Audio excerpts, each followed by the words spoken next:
am doing the domain that is 4A, reflecting on my teaching practices, accuracy, and use for future teaching.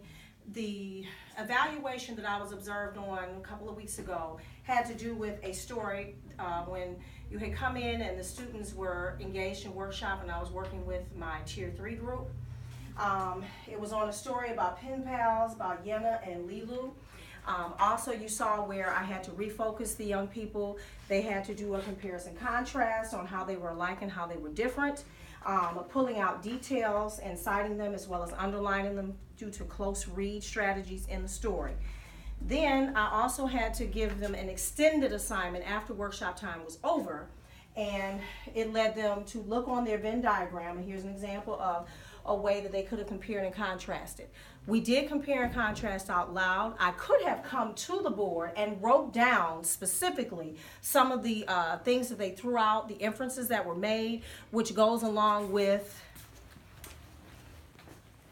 what we are working on over here with our we can statements. We were trying to cover 3 of the goal statements or targets that we have. One being compare and contrast, the other being summarize in paragraphs, and the other being making inferences. The one that I brought out during the evaluation or during the observation time was making inferences, which also leads to something else that we've been working on in class, which is the text structures. I did make note of that, talking about showing how things are alike and different, which leads to the Venn diagram. Usually we do this together. I have been working on towards the end of the year of them becoming independent learners and learning how to work it on their own, except for they were able to work together, but as you had observed in the room, they needed a more redirection.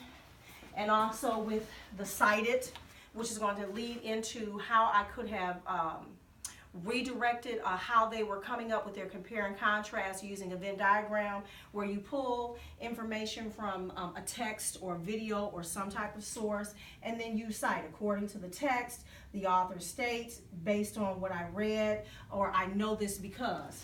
So coming back here, what I could have done to further redirect them, you were in the room when you overheard the students making statements of how they were alike and how they were different. I could have come to the board and wrote some of these down.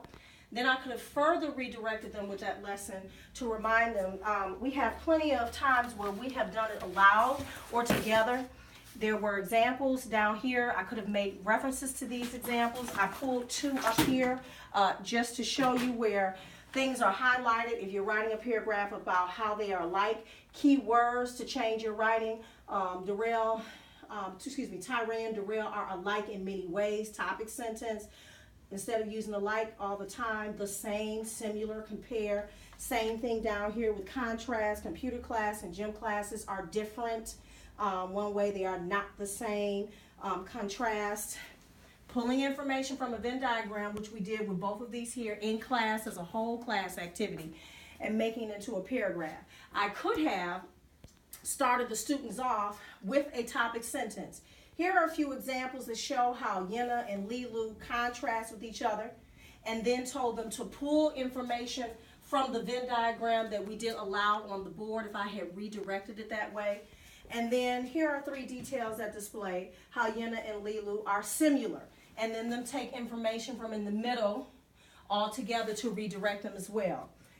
Making sure that they are used to or getting used to the cited according to the text, because they did have text, using the 2 letters that were sent by the pen pals, and then pulling, one is from Ghana, another is from Beijing, but being a little bit more detailed in how they put that in the sentence based on the text and the author stated. So upon reflecting the notes that you had placed within the evaluation, and that being one of the domains, and asking us to reflect, this is another way that I could have redirected that workshop to further have them engage, to further make sure that they had a clear understanding of my expectations as I lead them into more independent writing and independent learning, because we do plenty of it together, but they are having a time, and they're starting to get used to it, of being able to do it on their own. That's it.